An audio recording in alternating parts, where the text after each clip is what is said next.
So now the judge is threatening Donald Trump with jail time if he continues to violate his gag order. And Donald Trump says, we've never seen anything like this before. And he's kind of right. We've not saw someone just get away with this much in the courtroom. We've not saw someone make a mockery out of the court to the degree that Donald Trump has, say all the things he said about witnesses and the jurors and the judge, and just continue to get these little slaps on the wrist.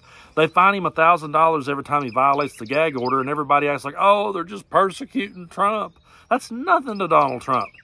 And I wonder if we could just drive around these back roads here in East Tennessee, and every time we got pulled over and got a speeding ticket, we just reached and got a penny out of the console. Here, I wonder how many times you get away with that. I'm just curious. For everybody in my part of the world that supports him, I say go try his act on for size in any courtroom or with any law enforcement officer in this country and see how far you make it. I would love to hear your responses.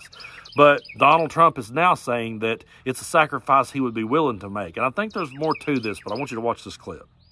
Because they all want to keep me off the campaign trail. That's all this is about. This is about election interference. How do we stop it? And it's a disgrace. And then you have the other thing that maybe is even more disgraceful is the gag order, where I can't basically, I have to watch every word I tell you people. You ask me a question, a simple question, I'd like to give it, but I can't talk about it. Because this judge has given me a gag order and said you'll go to jail if you violate it. And frankly, you know what? Our Constitution is much more important than jail. It's not even close. I'll do that sacrifice any day. But what's happening here... First of all, a gag order is not unconstitutional. They're very commonplace. They happen all the time in courtrooms all across this country. And most reasonable people understands that when you're on trial for something, you don't talk about the case.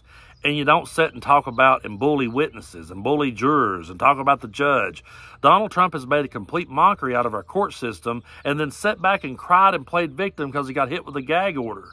And again, it's just a slap on the wrist to a guy like that. And eventually it's like, enough's enough. Make an example out of him, throw him in jail.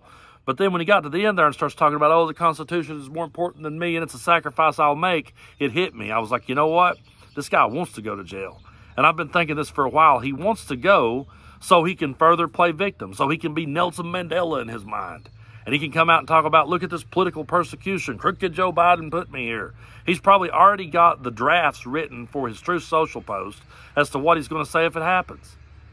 And then you got Laura Trump out here echoing this sentiment that I hear so many people saying, and it's absolutely ridiculous. Well, if you throw him in jail, people aren't going to like it. Take a look at this. They are able to do this to Donald J. Trump with the ability he has to have the best lawyers in the country, with the ability he has to speak out in the media. If they are able to silence him right now, if this judge actually goes forward and puts him in jail, think about the future for America. It is dark, it is bleak, and I don't think people will react very well to that, Sean. You know, back when Charles Manson and the Manson family was on trial for the Tate LaBianca murders, they still had supporters all over this country. And they had family members outside the courtroom who shaved their heads, carved X's in between their eyes. They sat there and did these chants and sang these songs. And Charles Manson and the girls got found guilty anyway. What the people were doing outside had no bearing on the verdict. The judge made the decision that these people were maniacs, and he locked them away. You don't sit there and go, oh, well, wait a minute. Imagine how insane it would have been if someone had said, well, you know what? We got to let Charles Manson go because there's people out here that's really going to be upset about it. I mean, a lot of people's going to be mad if you find him guilty. And there were. There were a whole lot of people that got mad when old Charlie got put in jail, but it didn't stop him from going. You don't let someone out just because they have a supporter somewhere that might get mad. If you do that, then you have to release every serial killer that ever was. Hell, even Ted Bundy had girlfriends. You know, John Wayne Gacy had pen pals. That doesn't mean we let him go and put more people back under his crawl space. It's absolutely ridiculous, the mockery that Donald Trump has made out of this trial, and then to go, well, you know, his supporters might get mad, so we might as well just let him go. I don't care how they react. At the end of the day, I really don't care how they react. I don't care if they get upset. I don't care if they protest. I don't care what they do, because at the end of the day, they're not going to get anywhere. They didn't get anywhere on January 6th. They're not going to get anywhere any other time. I mean, I don't want to see anyone get hurt. I don't want to see violence happen. I don't want to see all of those things erupt, but we will take care of that if that was to happen. We can't sit back, though, and say, well, these things might happen, so let's just let this guy go for everything he's done. It's absolute bullshit. And what's even more bullshit to me is the people in my part of the world that grew up right around me, that have had it hard and have struggled, and they sit there and they watch this guy make a mockery out of the court, and he's their guy. Well, if he's your guy, go try it on for size. Try it on in any courtroom. Talk that way to any law enforcement officer that you come up against and see how well it works out for you. It won't. It won't work out for you because you weren't spoiled and pampered and you're not rich like him and you don't get to just walk all over top of everybody.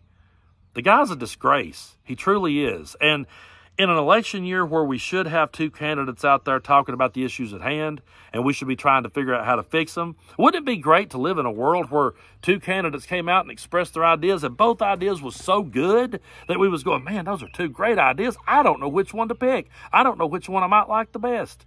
But instead, where I hear we've got a president, Joe Biden, who's been an effective president, who has done well for this country, and he's running up against a maniac who is just going out here making a mockery out of the court, and we're supposed to just sit back and let him, and oh, well, if his supporters gets mad, let's give him a pass.